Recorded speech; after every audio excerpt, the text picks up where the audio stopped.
You don't have Davis on there?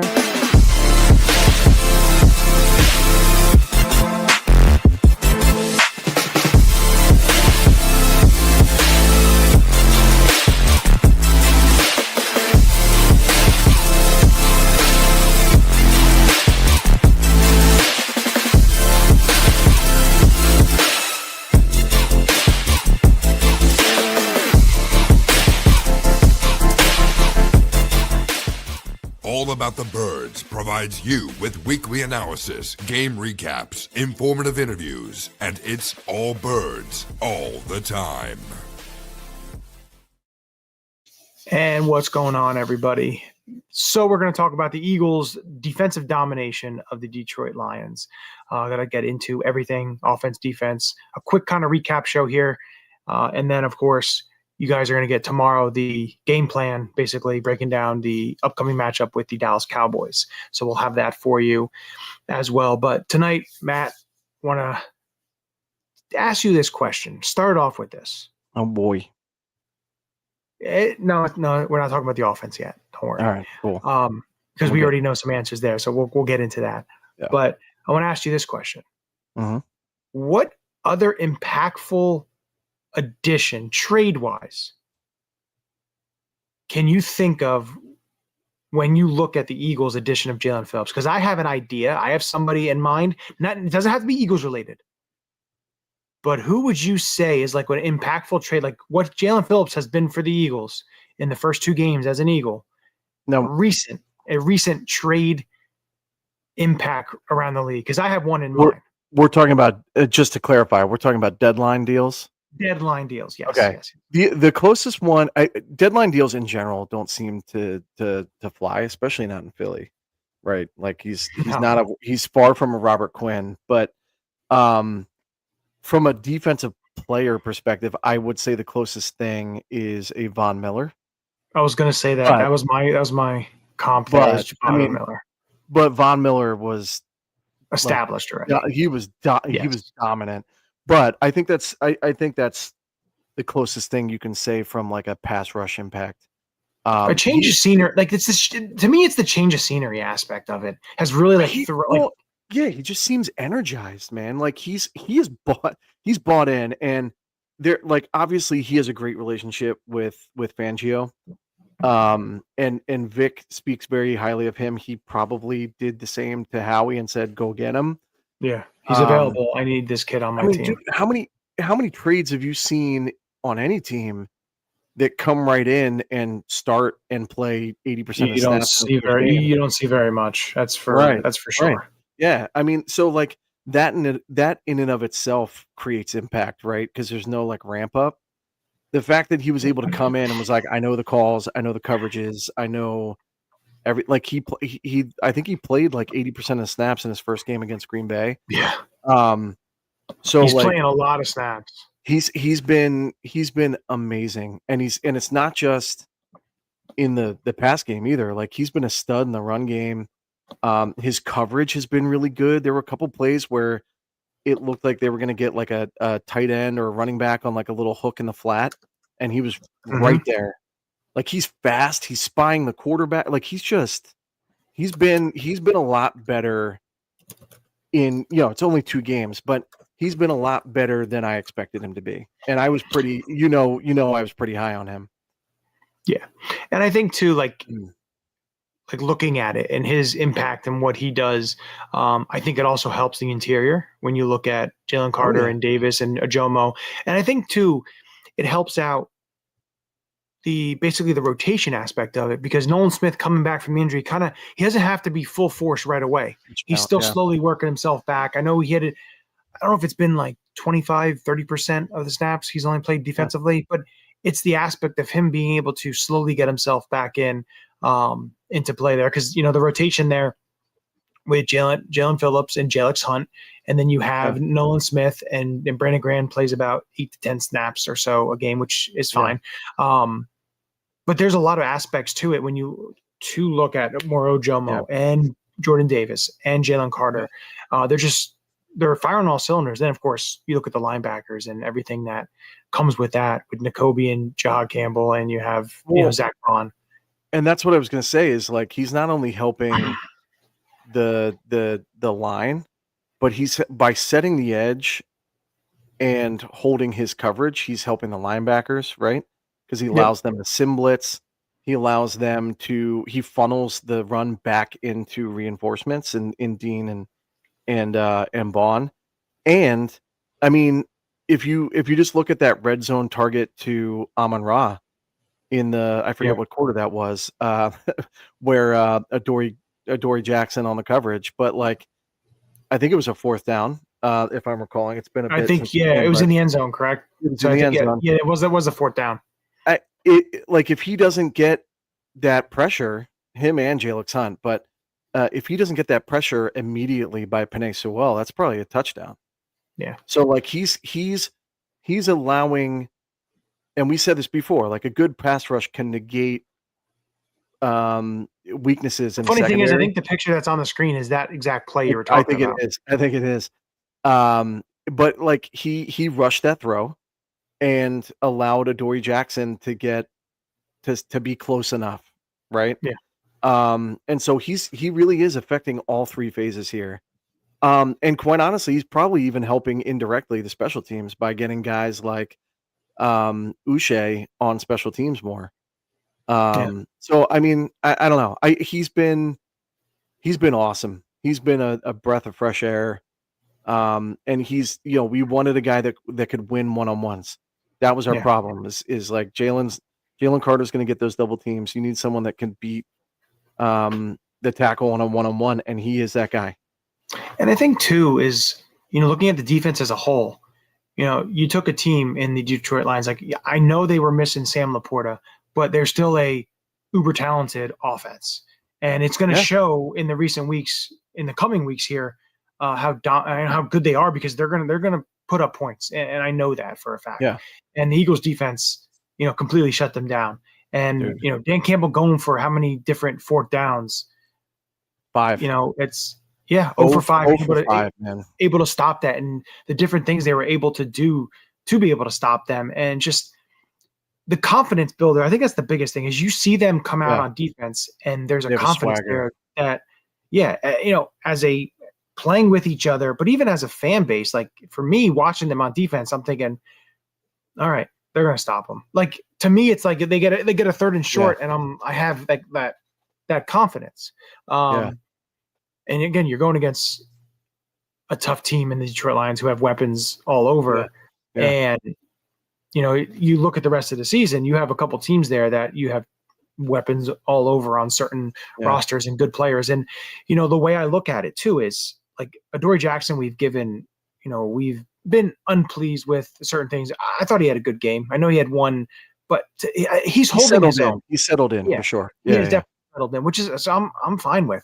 But I think too, like looking at the defense as a whole, Jahad Campbell, everyone's complaining, not complaining, but you see it all over. People talking about Jahad Campbell. What are they going to do with him? And I think they're using him fine right now. He's a rookie. You're using him to what his abilities are. And I have the utmost trust in Vic Fangio in the way he deploys his defense and the way that he, sets everything up, because that's just how good he is. And he showed that over time, over the years that he's been there.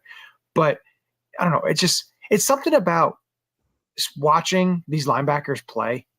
It's just like how many years have we been asking for linebacker play, and we just get to witness Nakobe and Jahad and Zach Bond, these guys playing. And listen, I don't want to knock the defensive linemen, because Jordan Davis and Jalen Carter blocking these passes it's so smart, because if you're not getting to the quarterback and he's gearing up, because that's what Goff does. Goff takes it and goes right away, and he slings it, and you're able to get the blocks and the pass defense and listen. Well, dude, it's football 1-on-1.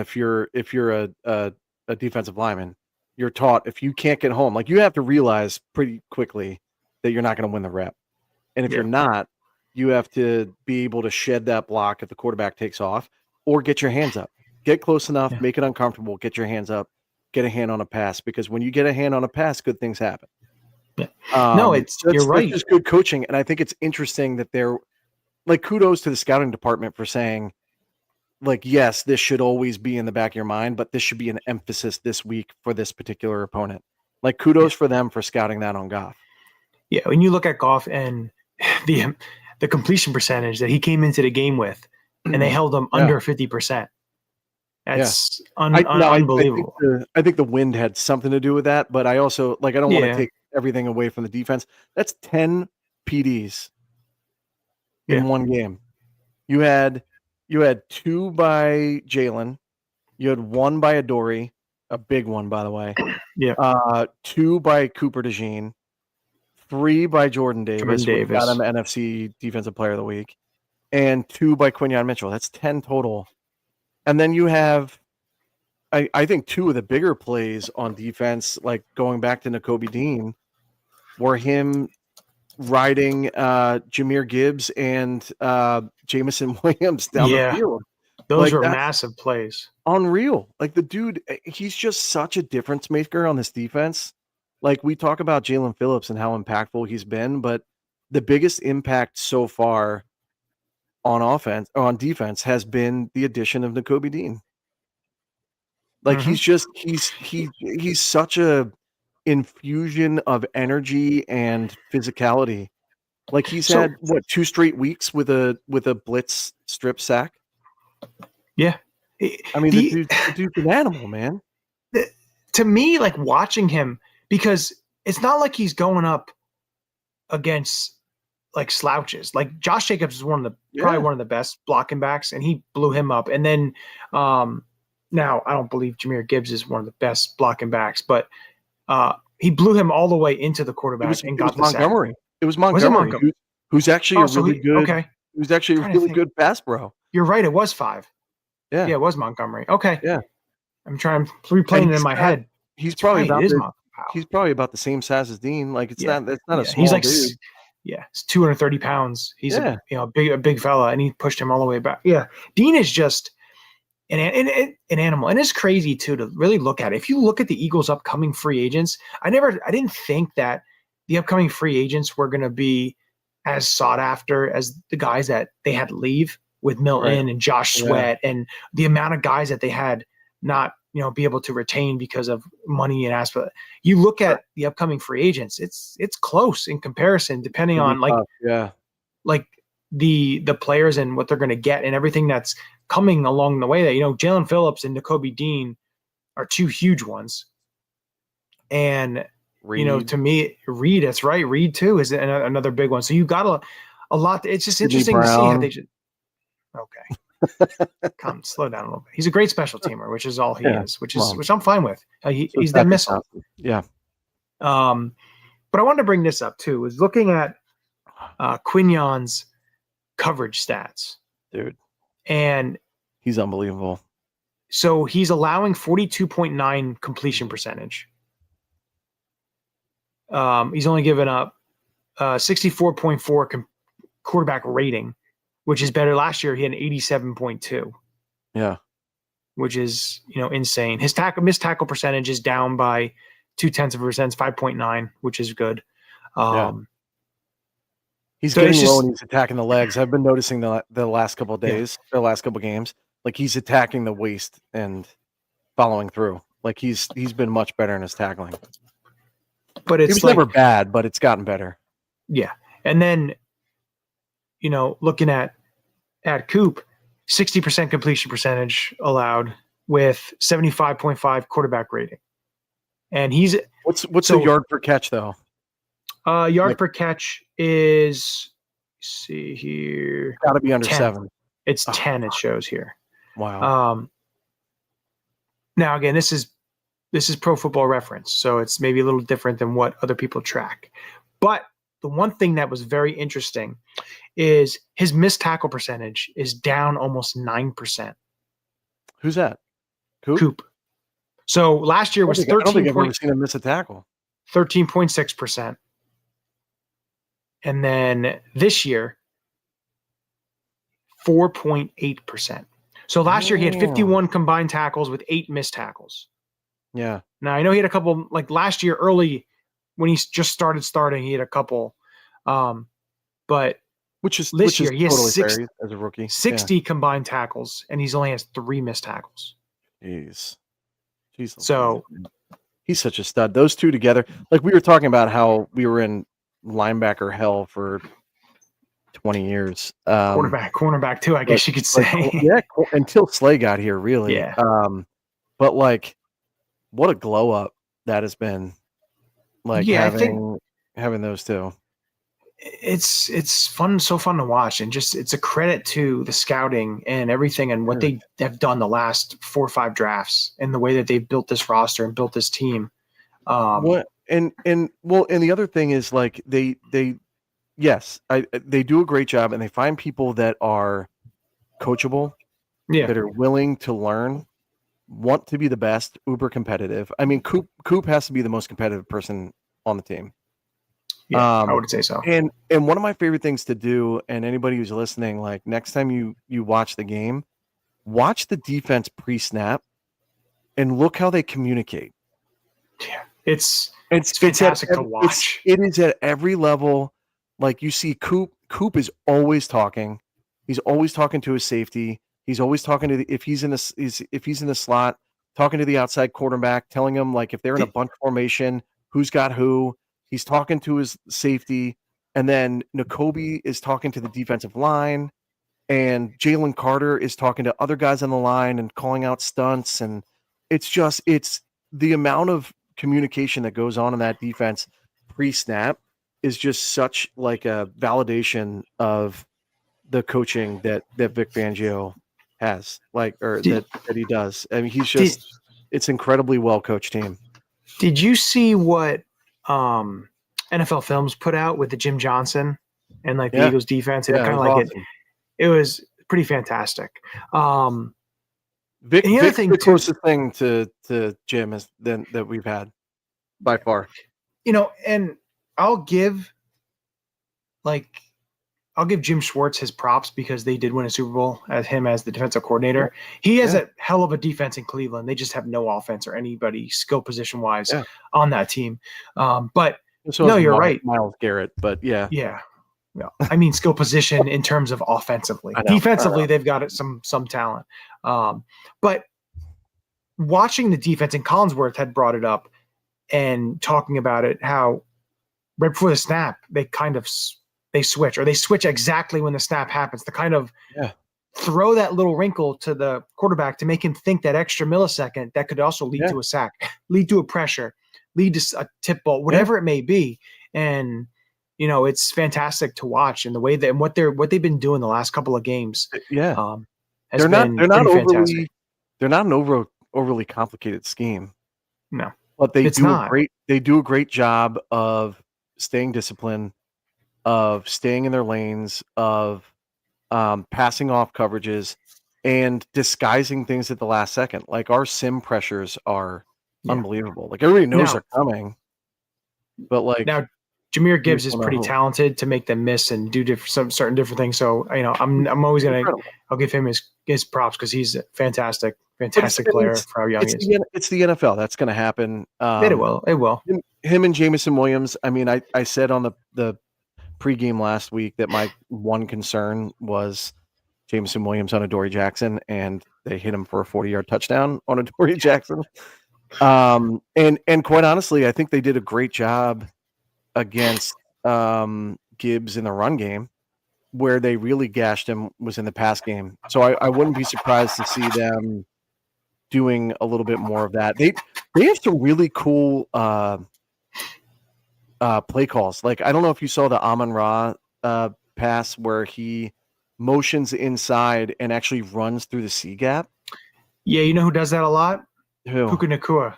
He did it a number of times against the Eagles. If you go back and watch that game, they're really well known, him and Devontae. But I know Puka did it a lot because what he would do too is they would it's like a pick essentially. Well, what they also ran it out of is they would do it on run plays too. So the defense kind of doesn't know whether it's going to be a run or a pass if he's still running. So it's not like they're doing it off of one set thing, which glad you brought that up because it brings me now to the offense and what we had. I'm just going to go upstairs. What we, not showing up, it's kind of almost what the offense did. Might as well. Like, I understand Detroit has a good defense. They were missing a lot of players. So for to only put up 16 points in what you were doing is pretty sad because, and we've talked about it. You've seen it on social media ad nauseum. The 12 and 13 personnel needs to just go away. And if you're going to do 12 and 13 personnel, there needs to be some differences in terms of who the personnel is, whether it's Cam Latu. I'm not sure why he's not getting reps because the one rep he did have, he threw a nice block on Aiden Hutchinson, almost scored Barkley for that touchdown, which he ended up at the 1, and then Jalen did the tush push in for the It was a nice pop. touchdown. He had nice pop on that and sealed the inside with his butt so that Saquon can run right behind him. Like, it was a perfect rep. The fact of it is this, like, Cam went and attacked. When Calcaterra comes across the line of scrimmage, it's like hesitant of who am I getting? What am I doing? And it's stop thinking so much. You're supposed to react and just run to the running through was I think it was Jack Campbell and I think it was Branch. And they both it's just like on that last drive, right? Yeah. Yeah. And it's just frustrating to watch him because he stinks as a blocker. He's not a blocking tight end. He's nowhere near that. They don't use him in the passing game. He has 4 catches this season. Same thing with Granson. Like, I know the one ball that was incomplete to him. Honestly, it's pretty catchable because it wasn't terrible. He just turned around and went through his hands, hit him in the chest, and went through his hands. Should have been a catch to really think about it. And the offense dropped how many balls? 3-4 different times, kind of killed your drives with the drops. Let's see if they note that. I think it was 3 or 4 drops. I know on the first couple of drives, it was like consistent drop. The first drive had 3. But it's just the offense is just so stagnant. Like, I want more 11 personnel. I want more empty. I want to see Bigsby and Barkley together in the backfield. Like, do some stuff that's different. It's just like what we've been saying for weeks that, like, empty should be a bigger part of this offense. My question is, why is it not being instilled? That's the biggest thing that I don't get. There's no read option. There's no threat. There's no threat of Jalen running. That's the other thing. The RPO. They had a couple plays that were. I know the one for Goddard that got a first down. A nice RPO. The linebackers literally were almost on the line of scrimmage. That's how much they sucked them in. Yeah, but like Jalen. The reason that Saquon was so effective last year is because Jalen was a legitimate threat. Yeah. And they're not establishing that. They've done it a couple times, and they've done it with a tremendous amount of success this year. Like the QB power, they've done it in the last 2 games for 11 yards. Yeah. They've gotten 2 first downs out of it, I believe. One was a fumble, but I just like you should. I lost my voice on Sunday because I was screaming at Nick Sirianni for running 13 personnel out on that field because it's like they almost lost the game on that last drive because Calcaterra can't block. Yeah, just don't run it. To your point, like, and if you are going to run it with Calcaterra in the game, spread him out. Don't put him on the line. Yeah, make him your big wide receiver. Like, put him in that Johnny Wilson, Zach Pascal role and let him block on the outside. Get him against someone smaller, not a defensive end that's going to whoop his ass. Like, get him in front of someone without, like, it's hard enough, like, going across the formation and in a wham block, essentially pulling as a tight end. It's not an easy thing to do. It's not an easy thing to do as a guard. But, like, asking him to do that repetitively and trying to hit a moving target for someone who just absolutely sucks at blocking, like, just know your personnel and know their weaknesses and stop doing it. Yeah. It's really freaking simple, dude. Like, we aren't getting paid millions of dollars to see this shit. There's no way that they don't see it. It would be interesting too, especially you have the media asking questions and he's kind of like talking himself into a corner, and I'm interested to see. Well, I know, or Sirianni. No, Sirianni. So they asked him about Latu. Why he's not playing and stuff like that. And they talked about fullback and special teams. I don't. Yeah, well, it's the dumbest thing in the world because you have guys who can't block. And and Granson was your fullback earlier in the year. Really wish they would have kept Harrison Bryant. I was thinking that the whole time. But like Granson was your fullback. Move him to fullback because he's not doing much in your blocking. Move him back to fullback and put Latu on the line if you need an inline blocking tight end. Yeah. Like you can still use similar personnel, but just switch it up a little bit. Yeah. Sorry. I don't know. That's what you know how I feel about 12 and 13 personnel. It's like it's literally the definition of insanity. They're just expecting it to work somehow. And then, A.J. Brown had 11 targets, 7 catches, 49 yards. It's just like nothing seems to be working. But again, it's all hitch routes. Yeah, that's another thing. There's no intermediate there's no crossers like we saw against the Vikings or against the Giants. There's no mesh concepts. Very few screens. I just like it's either hitch routes or all goes, and it's like what? Yeah, like you on the last defensive penalty that won us the game or that sealed the game, like I forget who it was, Rocky Sin. Yeah, he opened up his hips because there's no threat of him going inside. Yeah, it was either going to be a hitch or it was going to be a go route, and so he opened up his hips immediately and was like daring him to run a slant. Yeah, it's or a crosser. So frustrating to watch because your defense is playing lights out, but there's going to be games that you're going to need the offense to score.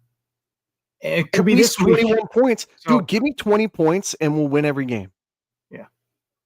But like until I don't there's too much talent at every position on this team except for maybe tight end 2 and 3. There's too much talent on this team to not be crushing it. Like if we see this, I know maybe I'm not a football coach. I never have been. I played football at a fairly high level, and like I feel like if I can see this, the coaches should be able to see it. And maybe I'm oversimplifying it. Maybe it's not as simple as we think. But like we know these plays are in the playbook because we've fucking seen it. Yeah. Like we saw it against the Giants, we saw it against the Vikings. We've seen these plays in the playbook. The playbook hasn't changed much since 2022. No, it hasn't. Pull some shit out of the annex and make this work, man. Like it's too. I don't know if someone else has to call the plays, but my only worry is this. So, if for some reason there's an injury to Jalen, and Tanner McKee has to come in and play, and the offense looks drastically different, you're going to see – you think the media is bad now. Yeah. It's going to be 100 times worse. Well, and that actually – you bring up a good point because one of my favorite accounts on Twitter is the Honest NFL. Yeah. And he made a really good point. I think I sent this to you in the chat that we wonder if the injury to Lane Johnson will alter the offense. I wonder if that gets them into more of a quick passing mode with more crossers and screens and slants, so that Fred Johnson doesn't have to hold his water as long. Yeah. And that is no disrespect to Fred Johnson, but there's maybe one or two other players in the NFL that can do what Lane does. Yeah. On an island consistently in the NFL. So it's not anything to do against Fred. Fred has been balling out, and like you could argue that he's the best move that we made in the offseason. Yeah. Especially you see it now. Right. In hindsight, like good foresight by Howie to say Matt Pryor ain't gonna be our swing tackle.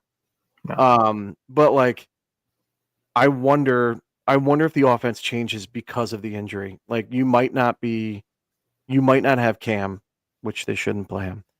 They might not have Lane Johnson. And I wonder if that causes us to change the offense a little bit like we did against the Giants. Yeah, it's going to be interesting to see what they do. I'm definitely interested. The Eagles are 8-2 though. They are number 1 seed right now in the NFC. So it's fun to see. I again, want to thank everyone for joining us. Make sure you're hitting the subscribe. Make sure that you're following all our content on X, on Instagram, Facebook, everything, YouTube. Yep. Yeah. I don't know. Feet Finder. I got you on that one. You did. If you like hairy feet, I'm your guy. Alrighty. So that's went off the rails. Just cut the feed now. But with that, as we say thanks to everyone for joining us, make sure you tune to our preview show, which will be dropping tomorrow morning. But with that, as we always end it with a very happy and joyful Go Birds. Go Birds. This is Matt Ware. Hey, for all the Eagle content you need, go follow All About the Birds.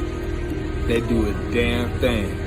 Check them out. Hey, Eagles fans, I may be in Tampa, but I know where to find the best Eagles content out there. Check out my friends at All About the Birds.